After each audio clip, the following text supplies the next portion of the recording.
Hello and welcome to Daily Spark TD. Today we are talking about, are we becoming a stressed and depressed culture? I know, great question. That's what I'm asking of my guest today, Barbara Mezera. Let me tell you a little bit more about Barbara. She was born in southwestern Wisconsin and grew up on a farm.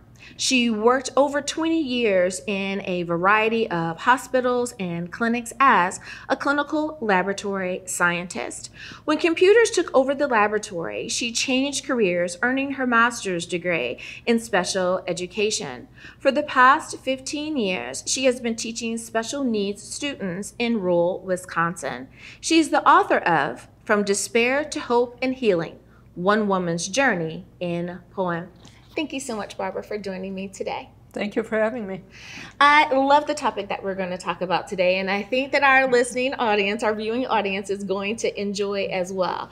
Are we stressed? Are we becoming depressed? Are we even becoming kind of anxious with everything that's going on in the world? So my first question to you is, how bad is it really? Well, according to some of the statistics I've read, they say that 1 in 5 people have a mental illness, whether it's depression, anxiety, or some of the more significant ones. So it is becoming a big issue, and the schools are starting to recognize that and are trying to get more help and more training for the staff to help the students do it, because people that have this disease, 50% are diagnosed by the time they're 14, and 75% are diagnosed by the time they're 24. So the 14 to 25, 26-year-old group is the group that has the most disability. And I'm so glad that you mentioned that age range, because I think for so many people, we just kind of write our teens off and say, oh, they misbehave or they're horrible to deal with, that type of conversation, where they actually may be struggling with something and they really need that person to step in and assist. So thank you so much for mentioning that. Now, when we talk about people that are affected, and thank you for mentioning teens, is there a look to someone dealing with stress, anxiety, or depression? Or is it the average Jack and Jane? There is a look to it. If you got anxiety, you might be talking too fast. You might be asking the same question all the time because you need that reassurance. If it's the other side and it's the depression, you may be shut down. You're not motivated to do your schoolwork. You're not motivated to even maybe go out with your friends if it's significant enough depression, and you just don't care. And that's an attitude that a lot of times isn't picked up on. Oh, they just don't care about anything. Well, maybe they don't care because they can't care. And irritability is another common symptom for a teenager. So the kid that's always in your face, he may be dealing with a mental health issue that's not diagnosed, that a lot of people don't recognize.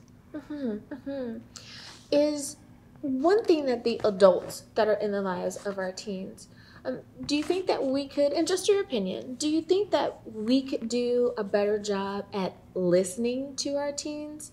Not just hearing what they have to say, but kind of listen to their tone and how they're presenting what they say. I think that's key, because if you really sit down and listen to some of these kids, you're like, wow, you know, they had a horrible morning, or maybe their family life isn't real great. And for some kids, they just need somebody that they can trust to listen to them. And that's really all they need. They don't need to be on medication. They don't maybe even need counseling if they got somebody that will listen to them and say simply, I hear you. Yeah, that's horrible, or that's bad situation. You know, what can we do to help you work through it? And just spend your time listening. Absolutely. And, you know, there are so many teachers that I know, they are that person, that they really and truly do care about their students, but they just have so many students that it's hard to keep up with everyone. But I think that will definitely help. Flip side of the coin, so to speak, stress. I think everyone is familiar with that term. There may be someone saying, well, I'm not anxious or I'm not depressed, but stressed, yeah, you guys are onto something there. Are we getting better as a society with dealing with our stress? Or are we just as stressed today as we were 5, 10 years ago? I think we might be more stressed, but I also think it's becoming more of a symptom that people are listening to. You're finding schools that have a quiet room. A kid that's stressed and starting to act out, he can go down to that room, spend 5 or 10 minutes there. It's got soothing music, low lights. Maybe there's a puzzle or something, drawing material, so he can spend some time there just trying to self-regulate himself a little bit more and learn how to self-regulate himself so he can go back to the classroom and learn. Another thing some schools are doing is they're putting walking paths through their hallways where the kid jumps so many places and then he marches, you know, there's directions, tells him what to do. Oh, yes, and yes. there's, you know, so now he gets to actively be involved, and they're finding out that this not having recess isn't good for these kids because they do need to move, and if they can move, they can come back and learn a whole lot better. You know, it's really funny that we know that even as an adult, we need a break. We look forward to lunch, not just because it's time to eat, but so that we can take a moment to step away, to kind of refresh ourselves for a moment and then get back to our task. So yeah, recess is important.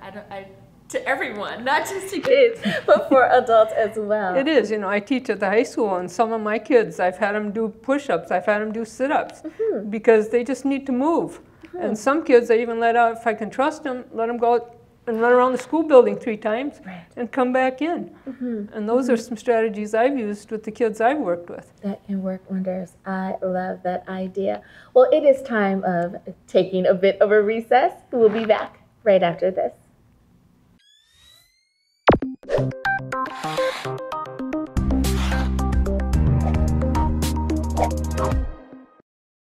And we are back. Thank you so much for joining me for our Daily Spark TV.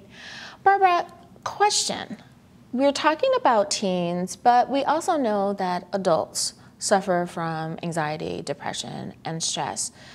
When we're looking at our teens and trying to interact with them as best as we can to let them know that we're a safe place for them to have conversation, to go to have a bit of a reprieve. Do teens deal with their parents dealing with stress or depression or anxiety? Does that look different than an adult dealing with another adult? Yeah, because the adult is a more pure relationship. It's adult-to-adult. The teens sometimes they become the parent and have the more stable emotional situation.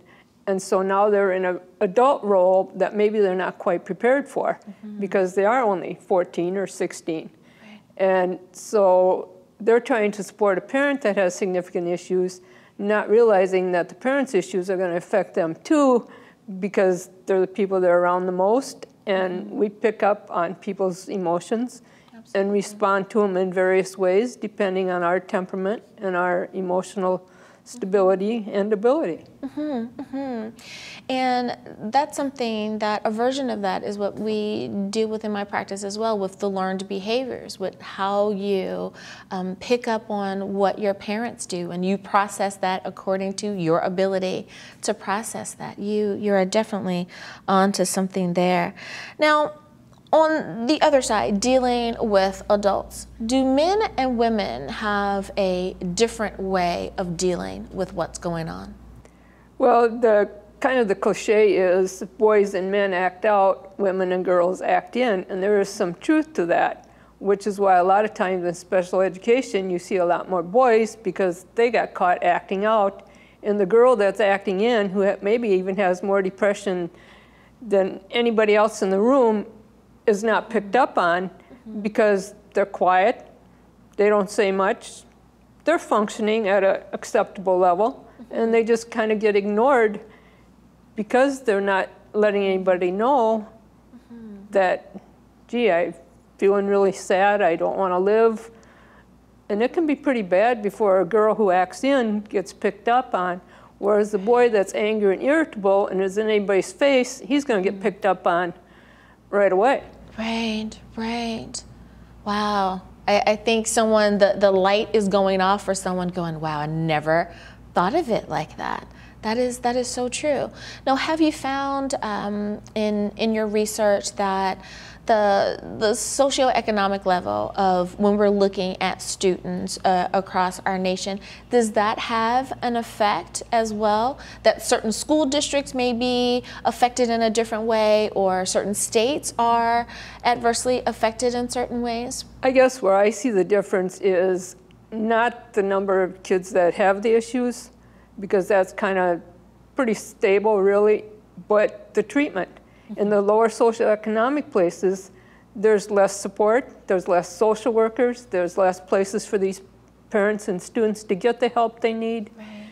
And that, to me, is the difference. I was down in the Madison area, and there was all kinds of resources up down there when I was dealing with my depression. And now I'm up in rural Wisconsin, and for my kids to get help, sometimes they have to go 150, 200 miles from home to get the help they need. And that is going to make a huge difference. Even if you're an adult, 100 miles away from home is quite a journey when you have a life to live. You have work and family and everything else that you have to do. Wow, that is amazing.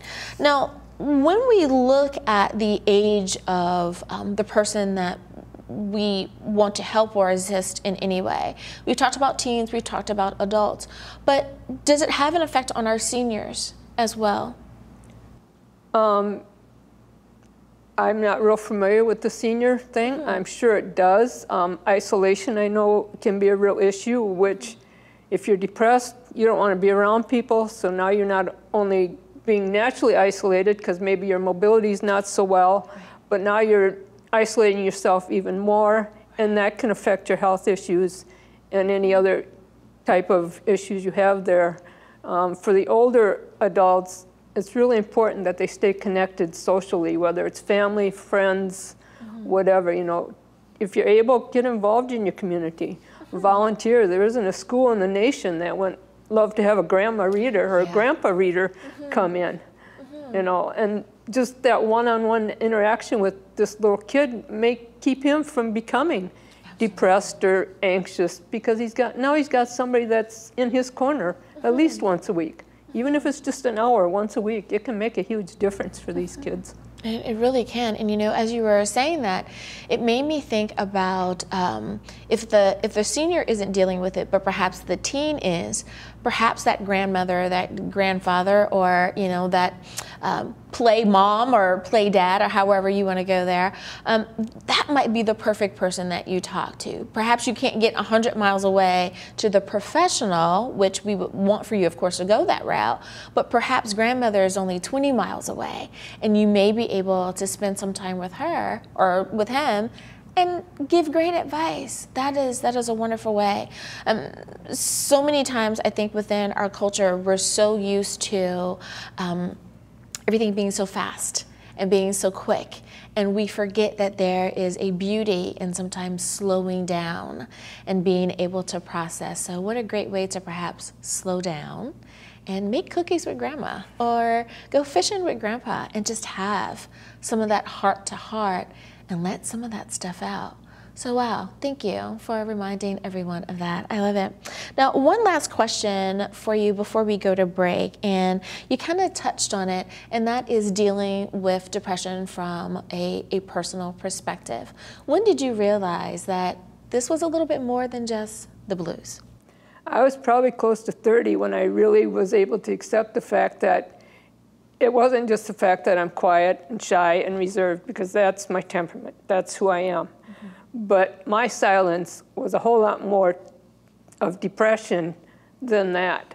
And it has a different flavor, but it took a long time to realize that the people that were concerned about me had a reason to be concerned. They just didn't want me to change who I was. They wanted me to more fully become who I am, and to at times let that sly humor out, let that dry humor out, and you know, interact with them at a better level than I was capable of when I was in the middle of my clinical depression. Thank you so much for sharing that.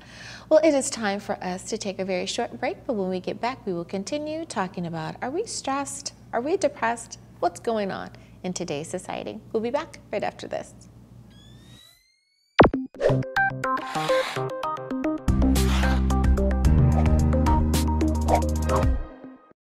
I'm Barbara Mezera. I'm a special ed high school teacher in Wisconsin. I wrote a book called From Despair to Hope and Healing, One Woman's Journey in Poem. It's poetry that came out of my journey through depression and the therapy that I did to reach hope and healing. It's a book that, from what people have said that have read it, it gives people hope through the dark times in life. And I guess that's the message that I want to get out there, that there is hope.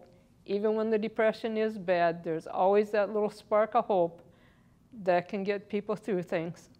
My book, From Despair to Hope and Healing, One Woman's Journey in Poem, can be purchased at Amazon, Barnes & Noble, and other booksellers. I have a website, barbaramezerabooks.com, that you can go to connect with me.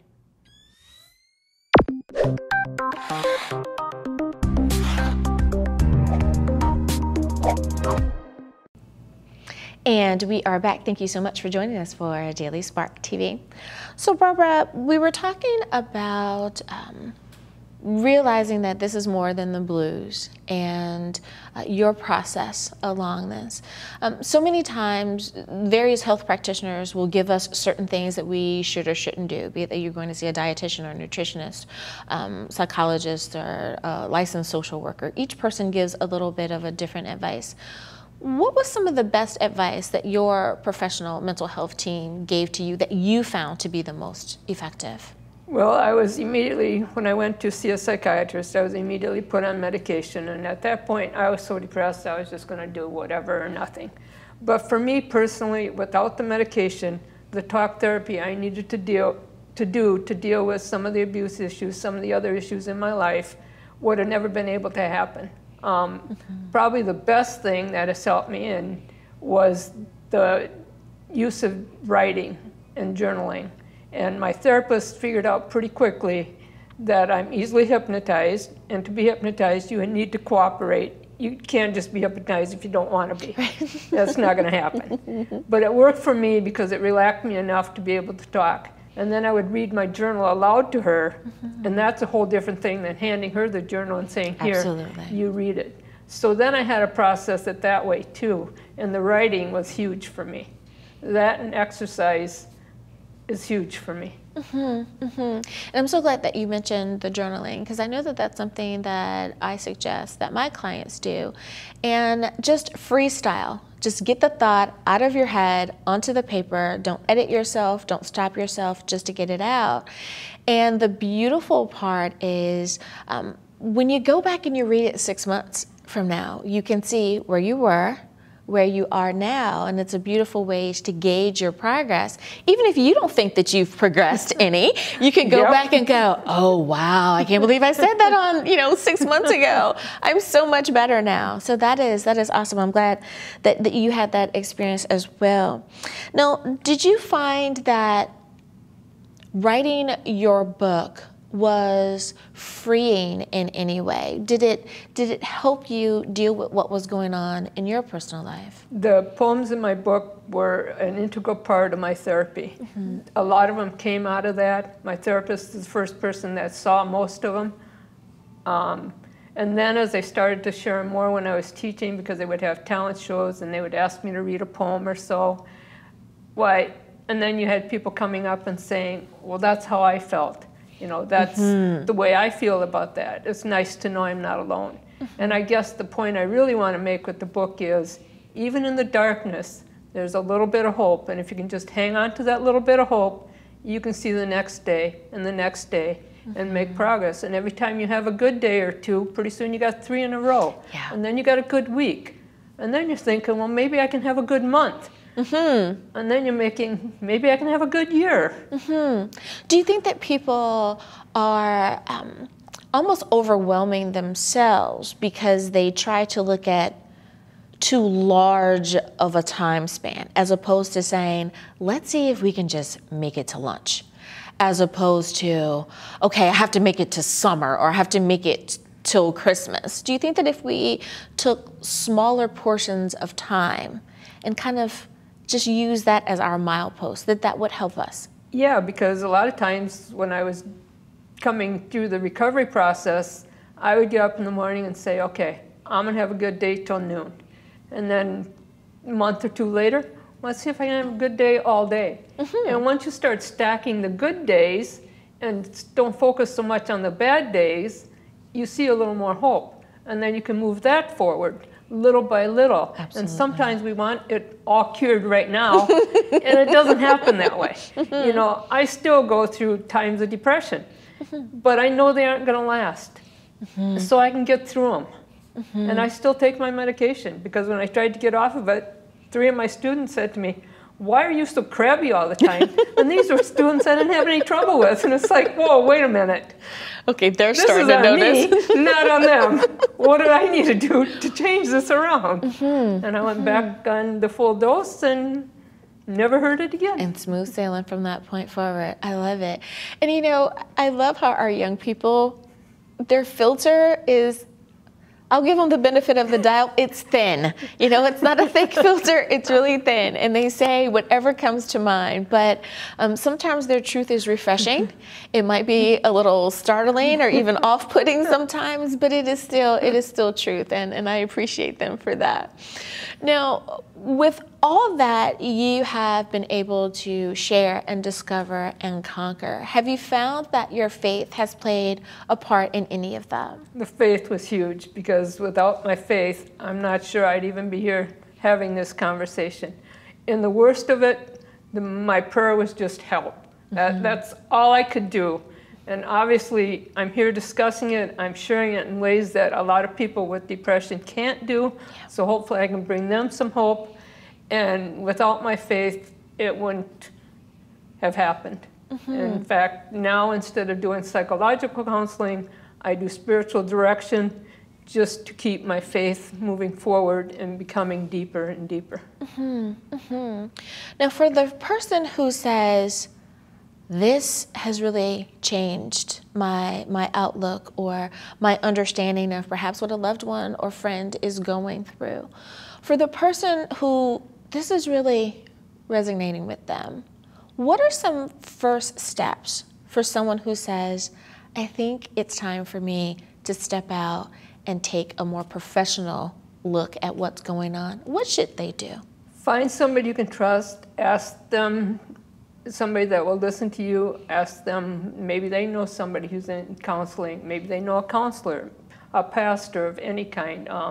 Sometimes you don't even have to go that way. If you got a real good friend and you can trust them and they're willing to listen, maybe for some people that's all you really need. Not everybody needs the medication.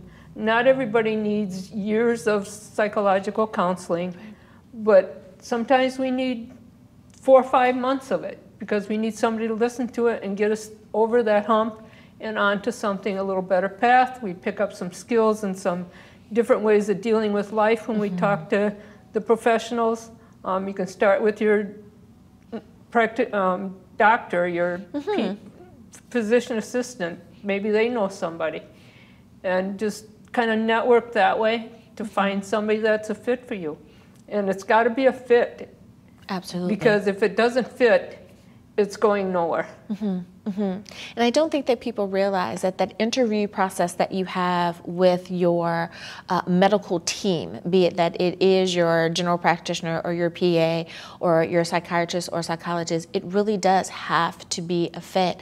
If not, it's not going to be the best that it could possibly be. Well, Barbara Mezera, thank you so much for being on Daily Spark TV today and sharing not only your journey, but also reminding us that it's okay to be on this journey as well. Thank you so much. Thank you for having me. And thank you for tuning in to Daily Spark TV. I hope that I have inspired, empowered, and enlightened you today. Until next time, everyone, be blessed in the Lord.